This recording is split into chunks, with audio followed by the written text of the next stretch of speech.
तो बिहार में कोरोना संकट के बीच गरीब मजदूरों के सामने अनाज का संकट भी पैदा होने वाला है, क्योंकि भारत सरकार और बिहार सरकार के खाद्य आपूर्ति मंत्री आपस में भिड़ गए हैं कोरोना के संकट काल में आने वाले दिनों में।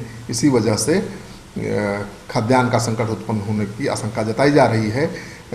आपको पता है कि केंद्रीय मंत्री हैं रामविलास पासवान, खाद्य आपूर्ति विभाग उनके जिम्मे है और उनसे भिड़ गए हैं बिहार सरकार के खाद्य आपूर्ति मंत्री मदन सहनी। मदन सहनी का आरोप है कि भारत सरकार अनाज नहीं दे रही है, लेकिन केंद्रीय मंत्री रामविलास पासवान का आरोप है कि बिहार ने गरीबों की लिस्ट ही नहीं दी है, सिर्फ पत्र लिखकर अतिरिक्त अनाज की मांग बिहार सरकार कर रही है। बिहार सरकार के खाद्य आपूर्ति मंत्री मदन सहनी का कहना है कि अनाज दें, राजनीति न करें। गरीबों की सूची NIC के पोर्टल पर उपलब्ध करा दिया गया है। तो गरीबों के राशन को लेकर केंद्र और बिहार सरकार के बीच रार मची हुई है।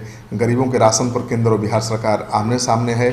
एक तरफ केंद्रीय मंत्री रामविलास पासवान का कहना है कि उनको बिहार से 14 लाख जरूरतमंदों के जो लिस्ट है वो नहीं मिली है।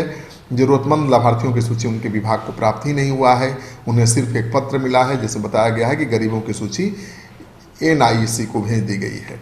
बिहार के खाद्य आपूर्ति मंत्री मदन सहनी का कहना है कि केंद्रीय मंत्री रामविलास पासवान बिहार के गरीबों को अनाज देने के बजाय राजनीति कर रहे हैं। बिहार सरकार ने केंद्र सरकार को आंकड़े उपलब्ध करा दिए हैं।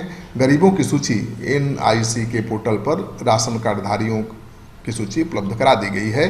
अगर पासवान को अगर वही सूची चाहिए तो वहाँ से वो ले सकते हैं। व्यक्तिगत रूप से क्यों मांग रहे हैं, क्यों उनको व्यक्तिगत रूप से ये सूची चाहिए, ये सवाल उठा रहे हैं। तो लबोलुबाब यही है कि बिहार सरकार लाभुकों की सूची रामविलास पासवान को व्यक्तिगत रूप से देने को तैयार नहीं है। रामविलास पासवान का कहना है कि जब तक आप सूची नहीं भेजिएगा हम अतिरिक्त अनाज देंगे नहीं।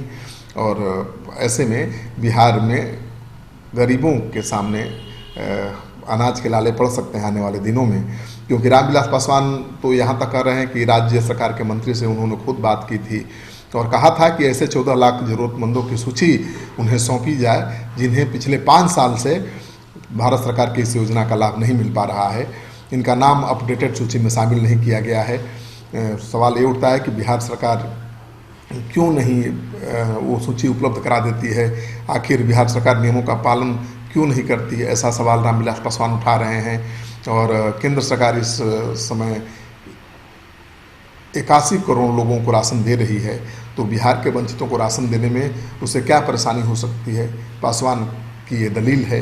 लेकिन बिहार सरकार के खाद्य आपूर्ति मंत्री की दलील है कि सब कुछ पता है केंद्रीय मंत्री को, लेकिन वो राजनीति कर रहे हैं और वो बिहार के गरीबों की मदद नहीं करना चाहते हैं। तो बिहार में NDA की सरकार है, केंद्र में भी NDA की सरकार है और दोनों ही सरकारों के मंत्री अगर आपस में भिड़ गए हैं तो संकट का अंदाज़ा आप लगा सकते हैं, क्योंकि इसी साल बिहार विधानसभा चुनाव है। इस वीडियो को ज़्यादा से ज़्यादा शेयर करिए ताकि पता चले कि आने वाले दिनों में किस तरह का संकट बिहार में पैदा होने वाला है, गरीबों के सामने किस तरह से अनाज के लाले पड़ने वाले हैं। अगर आपने अब तक हमारा चैनल सब्सक्राइब नहीं किया है तो सब्सक्राइब कर लीजिए। आपका सहयोग समर्थन सिटी पोस्ट के लिए बहुत अहमियत रखता है।